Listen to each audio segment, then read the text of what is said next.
온 땅이여 여호와께 즐거운 찬송을 부를지어다. 기쁨으로 여호와를 섬기며 노래하면서 그의 앞에 나아갈지어다.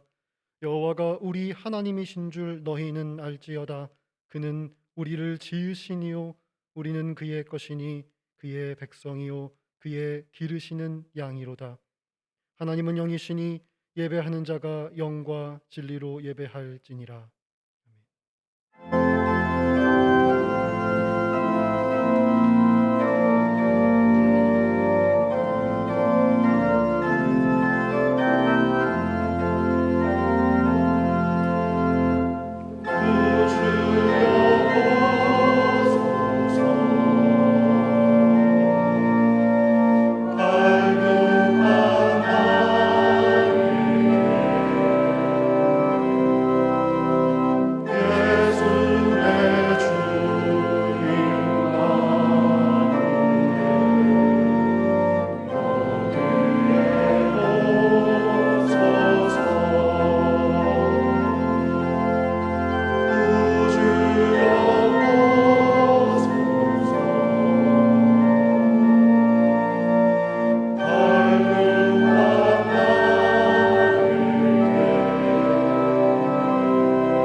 긍휼과 자비의 하나님, 우리의 지난 한 주간은 우리의 토기장이 되시는 주님 손에 붙들린 은혜의 여정이었습니다. 그러나 우리의 믿음은 연약하여 우리는 주님 손보다 다른 손 의지하기를 즐거워하였고, 주님께서 빚어가시는 우리의 삶을 기뻐하지도 기대하지도 않았습니다. 우리의 온 마음과 모든 삶이 주님께로 돌아가는 여정임은 망각하고, 우리는 또다시 주님이 주신 것이 아닌 다른 것들로만 우리의 마음과 삶을 채우느라 분주하였습니다. 주님은 사랑과 긍휼과 용납과 환대의 토기로 우리를 빚어 가셨으나 우리는 그곳에 이기심과 욕망만을 넘치도록 부을 뿐, 우리를 빚어가시는 주님도 주님이 빚어가시는 우리의 모습도 알아차리지 못하는 어리석은 자들이었습니다. 주님, 우리의 연약함을 불쌍히 여겨 주시옵소서. 한 주간의 삶과 자신을 돌아보며 고백의 기도를 계속합니다.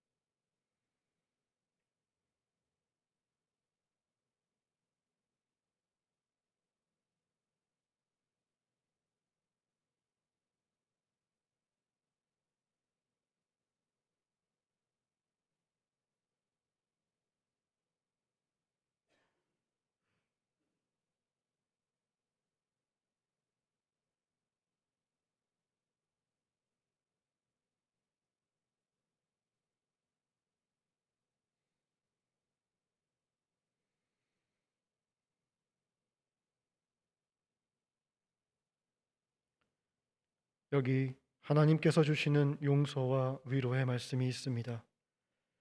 하나님께서 구하시는 제사는 상한 심령이라. 하나님이여, 상하고 통회하는 마음을 주께서 멸시하지 아니하시리이다. 아멘.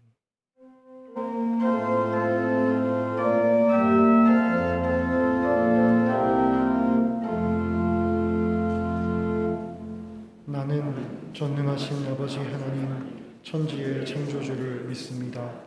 나는 그의 유일하신 아들 우리 주 예수 그리스도를 믿습니다. 그는 성령으로 잉태되어 동정녀 마리아에게서 나시고 본디오 빌라도에게 고난을 받아 십자가에 못 박혀 죽으시고 장사된 지 사흘 만에 죽은 자 가운데서 다시 살아나셨으며 하늘에 오르시어 전능하신 아버지 하나님 우편에 앉아 계시다가 거기로부터 살아있는 자와 죽은 자를 심판하러 오십니다. 나는 성령을 믿으며 거룩한 공교회와 성도의 교제와 죄를 용서받는 것과 몸의 부활과 영생을 믿습니다. 아멘.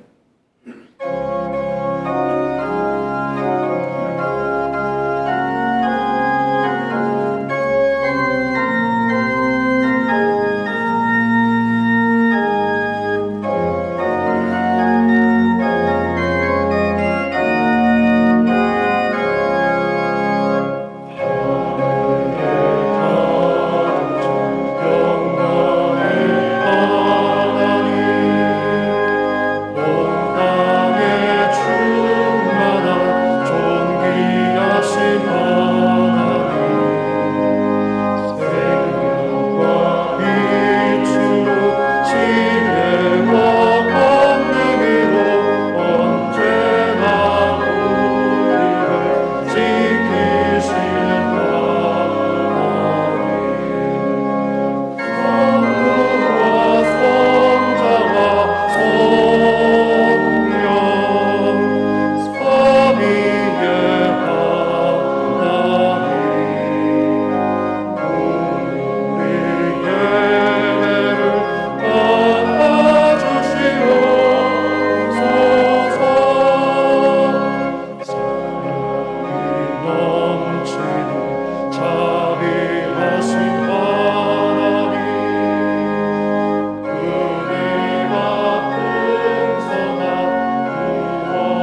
너희는 눈을 높이 들어 누가 이 모든 것을 창조하였나 보라.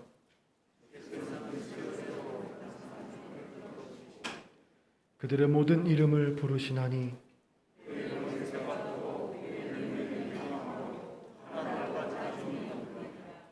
야곱아, 어찌하여 내가 말하며 이스라엘아, 내가 이르기를 내 길은 여호와께 숨겨졌으며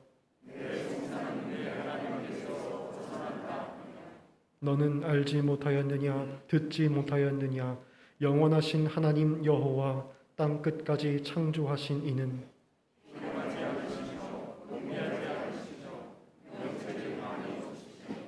피곤한 자에게는 능력을 주시며 무능한 자에게는 힘을 더하시나니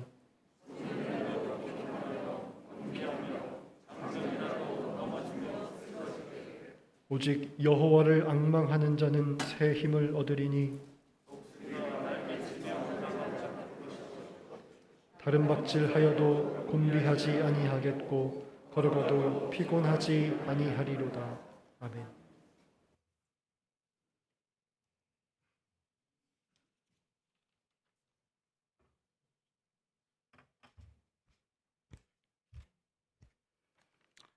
공허한 어둠과 혼돈 속에서 천지 만물을 생명의 빛으로 창조해내신 하나님을 깊이 찬양합니다.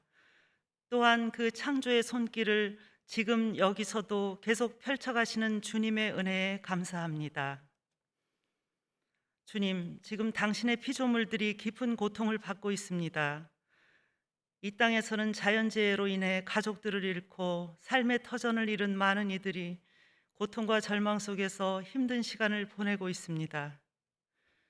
주님, 저희를 불쌍히 여기시어 수재로 고통받는 이들을 위로하시고 회복시켜 주십시오. 우크라이나 전쟁도 어서 끝이 나게 해주시고 코로나19 감염병으로 힘들어하는 이들을 위로하여 주십시오. 예수님께서는 어린아이들, 작은 자들을 업신여기지 않고 잘 영접하라고 하셨습니다. 작은 자 한 사람이라도, 길 잃은 양 한 마리도 끝까지 찾고 소중히 하셨습니다. 그런 예수님을 따라야 우리 자신이 하늘나라에 참 생명에 들어갈 수 있다고 하십니다. 우리 주위에는 여러 작은 자들이 있습니다. 재난을 당한 자, 병상에서 치료받고 계신 분들, 마음이 아픈 분들, 몸이 불편한 분들, 경제 상황이 어려운 분들, 어리고 약한 자들, 학대받는 자들, 홀로 지내며 외로워하는 분들이 있습니다. 주님, 우리 모두는 흙에서 나와 작은 사람에서부터 시작되었고 다시 점점 작은 자가 되어 주님께 돌아갈 것입니다. 그러니 그들을 잘 돕고 대접하는 것이 내 안의 작은 자들을, 또 내 영혼을 돕는 것임을 깨닫게 해주십시오. 주님, 우리의 시간은 너무 빨리 흐르고 세상의 많은 사건들과 스크린 등에 빠져서 우리가 누구이고 어디로 가야 하는지 잊어버릴 때가 많습니다. 이런 저희를 불쌍히 여겨주시어 우리 마음을 붙잡고 깨닫게 하여 주십시오. 저희 안에 계신 성령님을 따라 열매 맺고 이웃과 나누길 간구합니다. 항상 예수님의 십자가로 나아가는 지혜를 주십시오. 우리의 모든 죄와 고통을 당신의 십자가로 다 대신하시고 우리를 자유케 해주시는 예수님의 이름으로 기도합니다.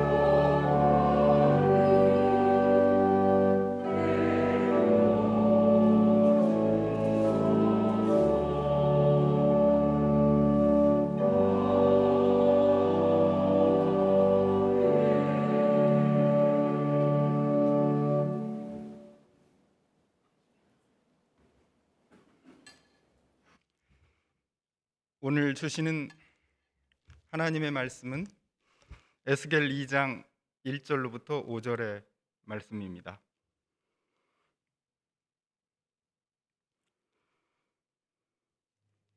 그가 내게 이르시되 인자야 내 발로 일어서라 내가 내게 말하리라 하시며 그가 내게 말씀하실 때 그 영이 내게 임하사 나를 일으켜 내 발로 세우시기로 내가 그 말씀하시는 자의 소리를 들으니 내게 이르시되 인자야 내가 너를 이스라엘 자손 곧 패역한 백성 나를 배반하는 자에게 보내노라. 그들과 그 조상들이 내게 범죄하여 오늘까지 이르렀나니 이 자손은 얼굴이 뻔뻔하고 마음이 굳은 자니라. 내가 너를 그들에게 보내노니 너는 그들에게 이르기를 주 여호와의 말씀이 이러하시다 하라. 그들은 패역한 족속이라. 그들이 듣든지 아니 듣든지 그들 가운데 선지자가 있음을 알지니라. 아멘.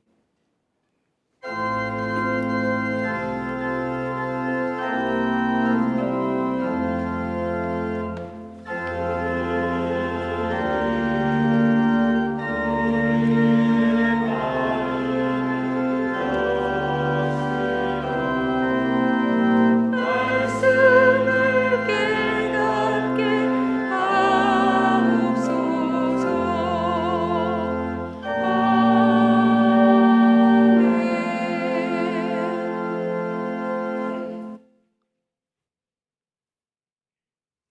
오늘 우리가 함께 읽은 본문은 우리 교회가 지난 주간 함께 묵상해온 구약의 본문 에스겔서 중에 끼어 있는 이야기입니다. 화요일의 본문 바로 직전 부분이지요. 오늘 우리가 읽은 에스겔 2장 2절을 보면 하나님의 영은 엎드려 있는 에스겔에게 들어가셔서 그를 일으켜 세우십니다. 여기에서 하나님의 영이라고 번역된 히브리어 단어는요, 루아흐입니다. 루아흐라고 목을 쪼아서 내는 소리인데요. 루아흐는 바람, 숨결 같은 뜻으로 쓰입니다. 여러분 한번 깊게 호흡을 들어 쉬어 보실까요? 자, 무엇이 느껴지십니까? 바람 혹은 공기 이렇게 대답할 수 있는데요. 루아흐는 이렇게 바람, 공기 등을 통해서 느껴지는 우리 몸 안에 느껴지는 생기를 가리킵니다. 루아흐에는 바로 이런 생기, 활기, 생명이 있습니다. 루아흐는요, 성경에 제일 처음 등장하는 부분이 창세기 1장 첫 부분인데요. 창세기 1장 2절을 보면 하나님의 영이 수면 위에 운행하신다라는 말이 나옵니다. 여러분들 다 기억하실 텐데요. 이때 하나님의 영이라고 말한 단어가 루아흐입니다. 이 루아흐는요, 창조 이전 세상의 혼돈하고 공허하며 깊은 어둠이 있는 곳에 하나님의 영으로 질서 있게 세우시고 세상을 아름답게 창조하셨습니다.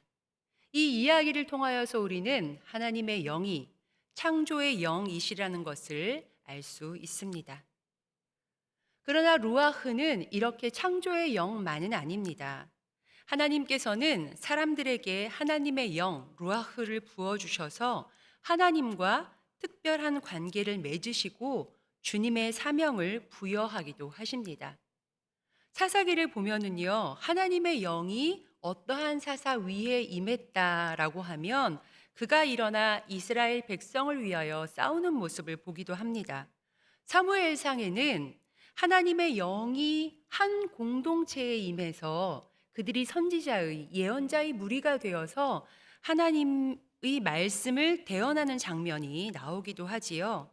이렇게 하나님의 영이 사람들에게 들어가서 영적인 능력을 더하시는 이야기들이 성경에는 담겨 있습니다. 그러나 이런 영적인 능력에만 하나님의 영이 임했다라는 표현을 쓰는 것은 아닙니다. 출애굽기 31장을 보면은요, 금과 은과 노스로 정교한 일을 하고 보석을 깎고 나무를 새겨 만드는 기술을 가진 재주 좋은 브살렐이라는 사람이 나오는데요. 하나님께서 그에게 하나님의 영을 충만하게 하셨다라고 기록하고 있습니다. 하나님의 영이 사람들에게 들어가 예술적 재능을 얻게 하신다라고도 말할 수 있겠습니다. 그리고 또 다른 하나님의 영이 들어간 대표적인 사람들이 있는데요. 그들이 바로 누구일까요? 예언자들입니다. 예언자들이야말로 하나님의 영에 사로잡힌 사람들이었겠지요.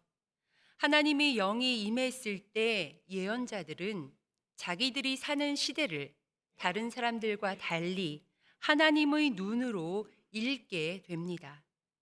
오늘 본문의 에스겔도 그런 사람 중 하나입니다. 에스겔은 남유다 말기 바벨론이 예루살렘에 침공당했을 때 그때는 보위에 오른 지 3달밖에 안 된 여호야긴 왕이 있었습니다. 그런데 그 왕과 여러 상류층 사람들과 함께 바벨론으로 끌려온 포로 중 하나였습니다.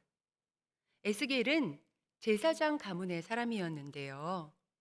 오늘 본문에 앞선 에스겔 1장을 보면 이 에스겔이 포로로 끌려온 사람들과 함께 바벨론의 그발 강가에 서글피 앉아있는 모습으로 그 이야기가 시작됩니다. 이스라엘 사람들은 회당을 물가에 지었다고 하는데요. 그래서 회당이 없는 곳에 가게 되면 물가에 모여 예배를 드렸다고 합니다. 그래서 아마도 그발 강가에 모인 사람들도 안식일이 되어서 그곳에 함께 모여 예배하고자 했던 것이 아닌가 싶습니다. 이렇게 사람들이 모였던 그때는요, 그들이 포로로 잡혀온 지 5년째 되는 해였다라고 1장은 우리에게 이야기해 줍니다. 그리고 그때 에스겔의 나이가 30살이 되었습니다. 30살, 제사장의 가문. 그에게 무슨 일이 생겼을까요? 고국에 있었다면 그는 제사장으로 임명받아 반차를 따라 제사장의 직무를 감당하기 시작했을 나이였습니다. 그러나 지금 그가 처한 곳은 바벨론입니다. 그는 그저 포로에 불과했습니다. 성경은 그가 느끼는 감정에 대하여서 기록하고 있지 않지만 그의 마음이 얼마나 분통하고 답답하고 서글펐을지 여러분 상상이 가지 않으십니까? 그런 그에게 하나님의 영이 임하십니다. 우리가 함께 묵상했던 월요일 묵상 본문이었는데요. 에스겔 1장을 보면 그발 강가에 앉아있는 에스겔 앞에 번개와 폭풍을 담은 큰 구름이 몰려옵니다. 그런데 그 큰 구름 속으로 보이는 모습이 있었습니다. 4가지 얼굴을 가진 생물이었지요.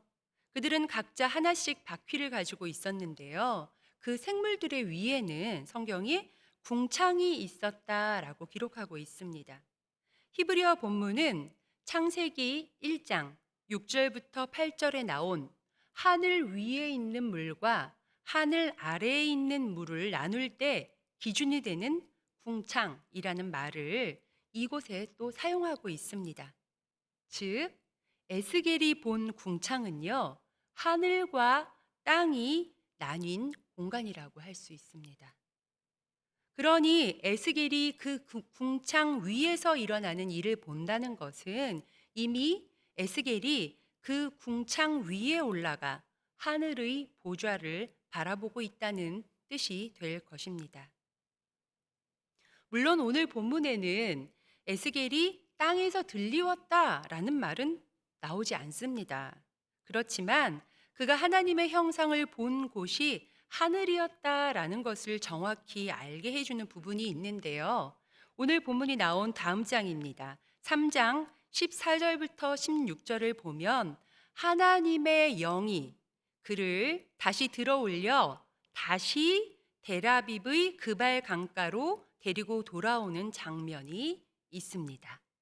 다시 데리고 오셨습니다. 다시 데리고 왔다는 것은 그가 그곳을 잠시 떠났다라는 말이 되겠지요.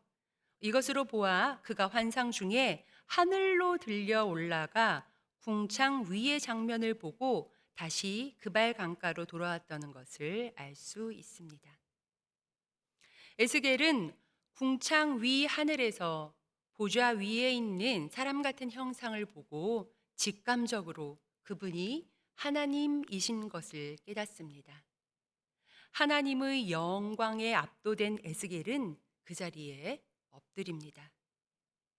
에스겔은 자신이 하나님의 성전이 있는 예루살렘을 떠나 이제 고국으로부터 하나님으로부터 멀어져 나라도 자신이 평생 바라오던 제사장의 직분의 영광도 잃어버린 채 절망하고 있었는데 하나님의 영은 그 앞에 다가와 주셨습니다. 그 영 앞에 에스겔은 두려움으로 엎드러질 수밖에 없었습니다. 그러나 하나님께서는 그에게 친히 들어오셔서 그와 마주하신 것만이 아니라 그의 안에 친히 들어가셔서 그와 하나가 되어 주시고 그를 직접 일으켜 세워 주셨습니다. 두려움과 절망으로 엎드려져 있던 에스겔은 그렇게 하나님의 영에 붙들려 일으켜 세움을 받아 주님이 말씀하신 대로 자신의 두 발로 굳건히 서게 되는 것입니다.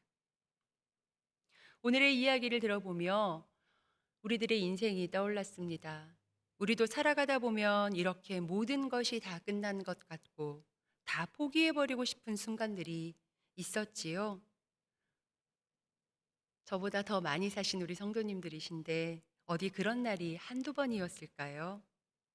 그때 우리에게 다가오셨던 주님이 계셨기에 지금 우리가 이 자리에 있지 않습니까?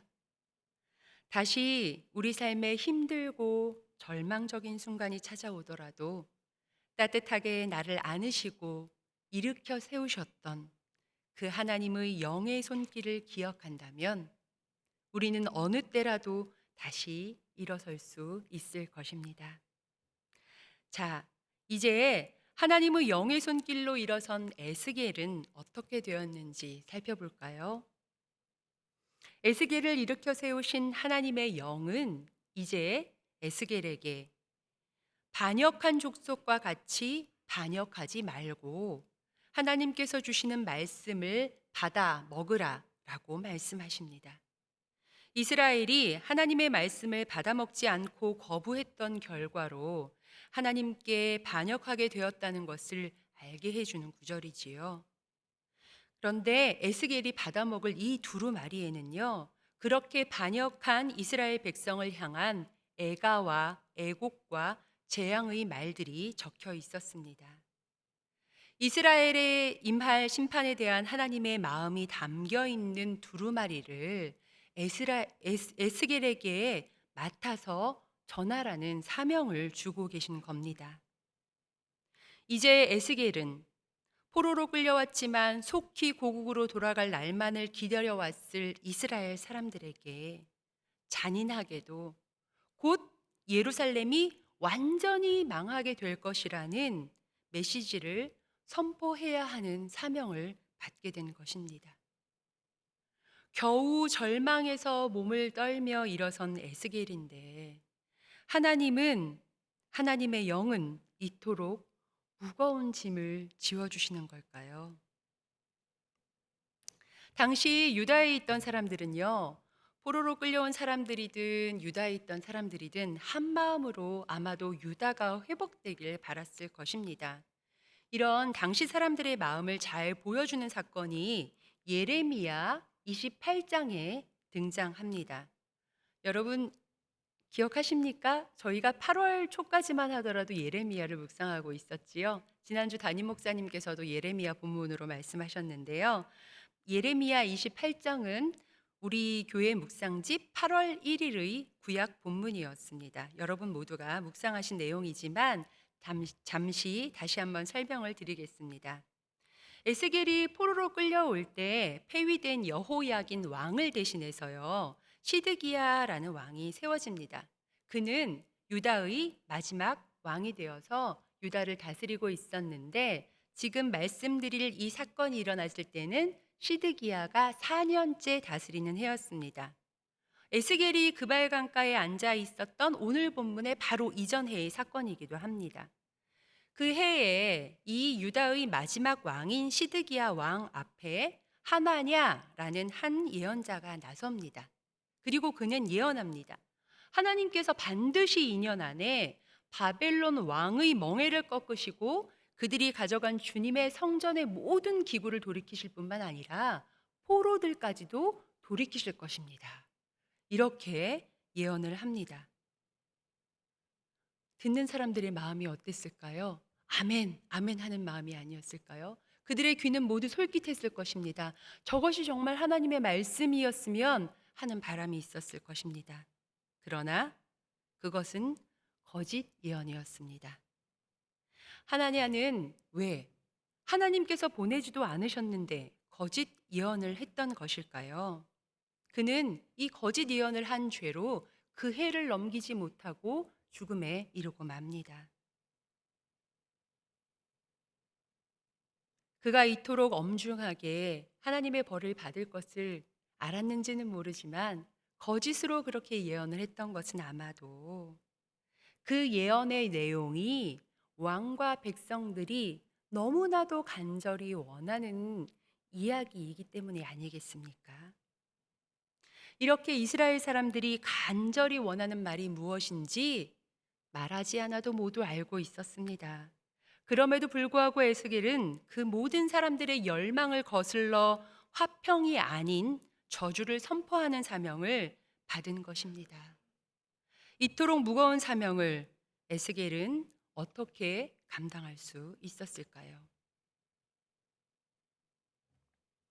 에스겔에게 사명을 깨닫게 하신 하나님의 영은 에스겔을 들어서 다시 델아비브의 그발 강가로 되돌려 놓으셨다라고 3장은 이야기해 줍니다. 그곳에서 에스겔은 그발 강가에 거주하는 자들 사이에서 두려워 떨며 말없이 7일을 머물렀다고 합니다. 왜 하나님의 영은 에스겔을 다시 델아비브의 그발 강가로 되돌려 놓으신 걸까요? 그리고 에스겔은 왜 말없이 7일을 그곳에서 머물러야 했던 것일까요? 에스겔이 머문 7일은 바로 제사장의 위임식이 거행되는 날짜와 같은 수의 날수입니다. 고국에 있었으면 제사장으로 임명받았겠지만 지금은 포로가 되어 절망 속에 빠져 있던 에스겔에게 임하신 하나님의 영은 그를 하나님의 보좌로 들어 올려 그에게 특별한 위임식을 거행해 주신 것입니다. 그렇게 에스겔은 바벨론에서 첫 제사장으로 세워졌고 하나님께서 그에게 주신 사명을 감당하게 된 것입니다.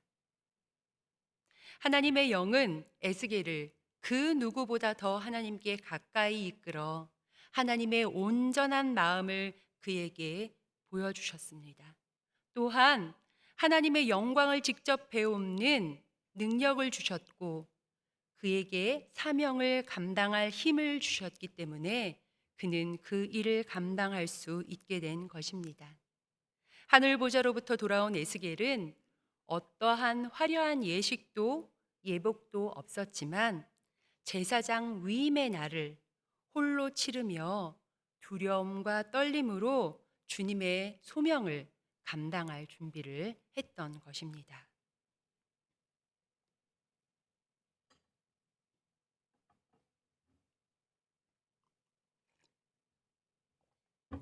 그런데 한 가지 궁금한 점이 있습니다. 왜 델아비브일까요? 방금 말씀드렸던 대로 에스겔에게 주어진 사명은요, 이스라엘이 남유다가 이제 곧 완전히 망할 것이다 라는 말이었지 않습니까? 그렇다면 그 심판의 메시지는 데라빗보다는 예루살렘으로 그를 데려다 놓으심으로써 예루살렘에서 선포해야 할 것 같은데 말이지요. 여기에 에스겔 저자의 숨은 의도가 하나 숨어 있습니다. 데라빕은 아카드 말로 아주 오래된 고어이지요. 폐허의 언덕이라는 뜻을 가지고 있습니다.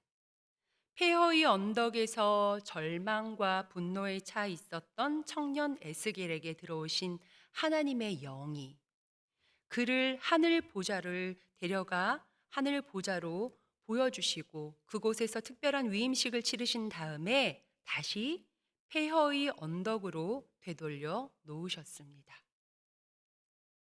이것이 무슨 의미일까요? 이 폐허의 언덕이라는 말을 히브리어로 읽으면은요, 봄의 언덕 혹은 이삭의 언덕처럼 들린다고 합니다.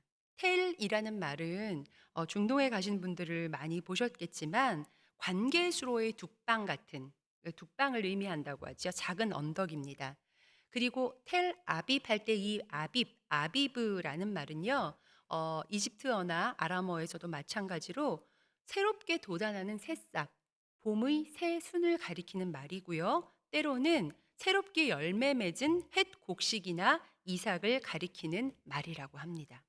그러니 언덕과 이 말을 묶어서 읽으면 이삭의 언덕, 새순이 돋아나는 봄의 언덕, 이렇게 읽혀지는 것이지요.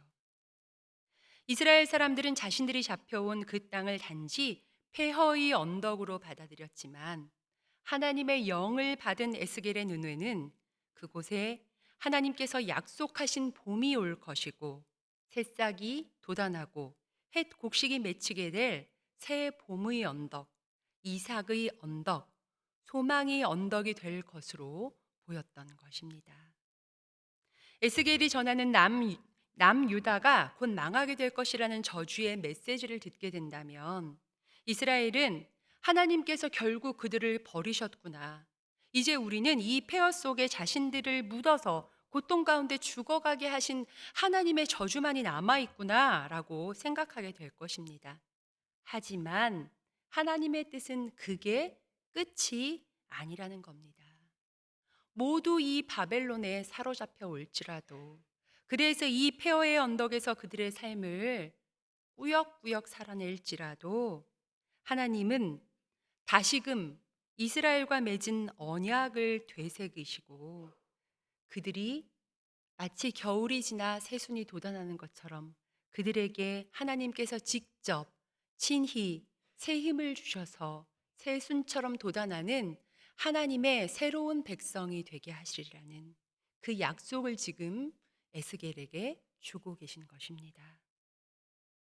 하나님께서는 에스겔에게 마른 뼈의 환상을 보여주심으로써 이 약속을 다시 한번 확증해 주시지요. 여러분들 에스겔 하면 제일 먼저 떠오르는 이야기가 바로 이 에스겔 37장의 마른 뼈 환상이 아닙니까? 에스겔 37장을 보면은요, 골짜기에 가득한 마른 뼈 환상이 나옵니다. 골짜기에 마른 뼈가 가득한 곳에 하나님의 영은 에스겔을 세우십니다. 그리고 그 뼈들을 향하여서 대언하게 하시지요. 너희 마른 뼈들아 여호와의 말씀을 들을지어다. 그때 하나님의 영이 그 뼈들의 생기, 즉 루하흐를 불어넣으셔서 그 뼈들이 서로 맞아 연결되고 힘줄이 생기고 가죽이 덮이는 것을 에스겔은 보게 됩니다. 그리고 다시 한번 에스겔이 하나님의 말씀을 한 번 더 대언했을 때 그들 속에 하나님의 루하흐가 들어가 그들이 다시 살아나 일어나는데 거대한 군대가 되는 환상이었습니다. 포로로 끌려온 이스라엘은 절망 가운데 우리의 뼈가 말랐고 우리의 희망도 사라졌으니 우리는 망했다 하고 말하고 있었습니다. 그들은 스스로를 무덤에 들어간 자와 같다고, 즉 죽은 자와 같다고 말했습니다. 그 말이 맞는 말이지요. 그들의 생명은 붙어 있었지만 이스라엘은 하나님으로부터 끊어져 하나님과의 관계에서 죽은 자들이었습니다. 그러나 하나님께서는 에스겔에게 들어가셨던 그 하나님의 영을 죽어있던 이스라엘의 영혼들에게도 채워주셔서 그들을 다시 살리시고 이스라엘이 이제 다시 하나님의 군대와 같이 서게 될 것이라는 약속을 환상을 통하여서 확증해 주셨던 것입니다. 이러한 약속의 확증을 통해 에스겔은 사명을 다할 새 힘을 얻었습니다. 에스겔이라는 이름의 뜻은요, 하나님께서 힘 있게 하시기를, 하나님께서 힘 있게 하시기를 하는 뜻을 가진 이름입니다. 하나님께서는 그 이름처럼 에스겔 안에 들어가 그를 힘 있게 하시고 두 발로 서게 하셨습니다. 에스겔은 바벨론에서 하나님의 영을 받은 첫 사람이었으며 폐허의 언덕에 피어난 첫 순이 되어 봄을 알리고 소망을 알리는 첫 열매가 되었습니다. 나아가 자신에게 임하셨던 하나님의 영이 이제는 이스라엘 모든 이들에게 임할 약속의 그날을 기다리며 자신의 사명을 묵묵히 이어나가는 그런 예언자가 되었습니다.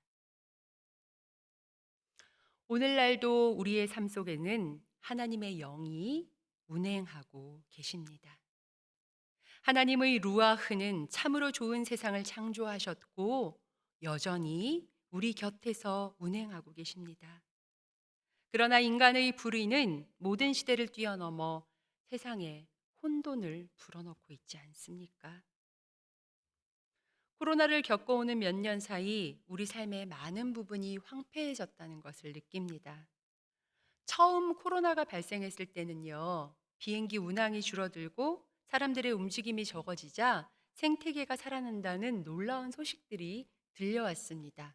이것이 코로나를 일으키신 하나님의 뜻인가? 라는 생각이 들 정도로 놀라운 급속도로 생태계가 회복되는 그런 소식들이 전해졌지요.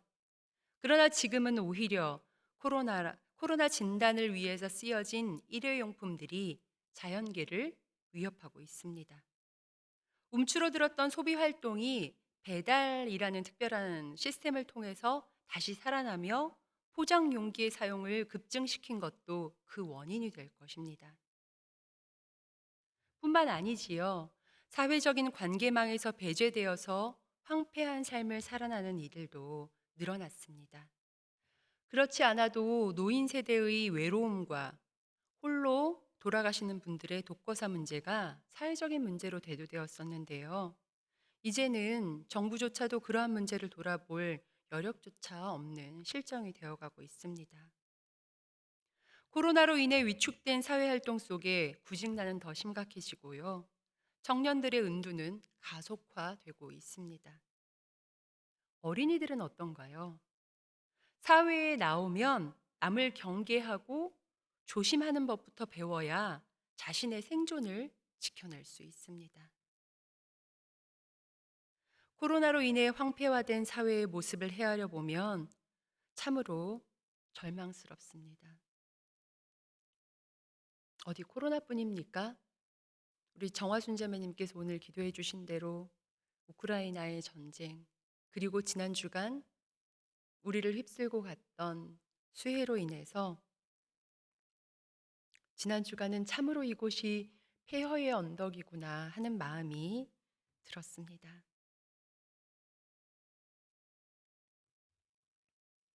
그러나 모든 것이 무너진 것처럼 보이는 지금이 바로 이 세계의 질서를 바로잡고 다시 예전처럼이 아니라 이전보다 더 하나님의 나라에 가까워지는 세계를 만들어 가기 위한 기회가 될 수 있습니다.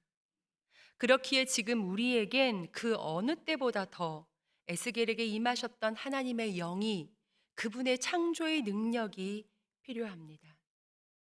하나님께서는 무엇보다도 이 세상을 창조하신 모습 그대로 질서 가운데 아름답게 바로잡아 가기를 원하십니다. 하나님은 에스겔과 같이 이 시대의 모습에 아파하고 분통해하며 절망한 채로 하나님께 나오는 이들을 찾으십니다. 그리고 그들 위에 하나님의 영을 부어주십니다. 그들이 누구입니까? 그들이 누구입니까? 바로 우리입니다. 하나님의 영이 우리에게 임하셨다고 하면 아마도 모두 나만 빼고 나만 빼고 임하셨으면 좋겠다라는 부담을 가지실 수도 있겠습니다.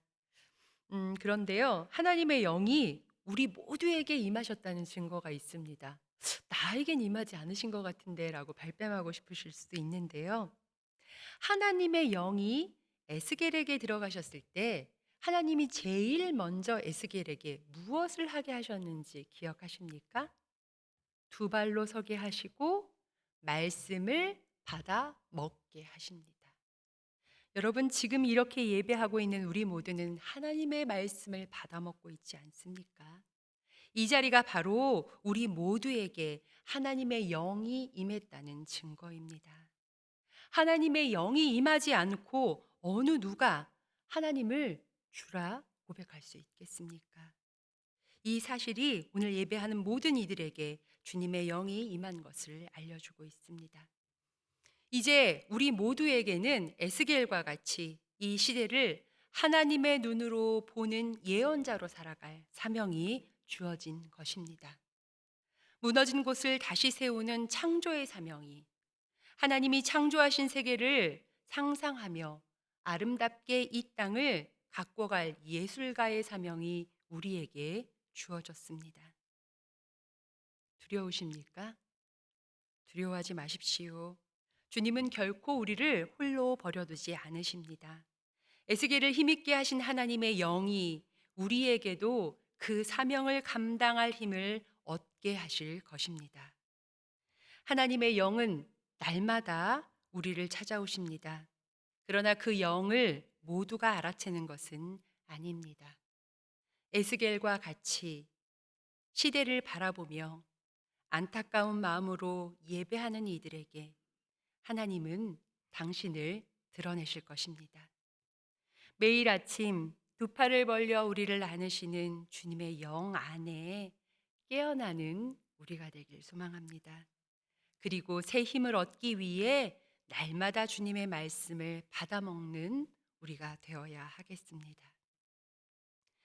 이제 예배를 마치고 다시 일상의 자리로 우리는 돌아가게 됩니다. 여러분, 그 일상의 자리가 폐허처럼 보일지라도 그렇게 속삭이는 사탄의 속삭임에 속지 마십시오. 그 자리는 이제 곧 봄의 언덕이 될 것입니다. 아름다운 열매를 맺는 이삭의 언덕이 될 것입니다. 사명에 충성하는 우리가 있는 한 말입니다.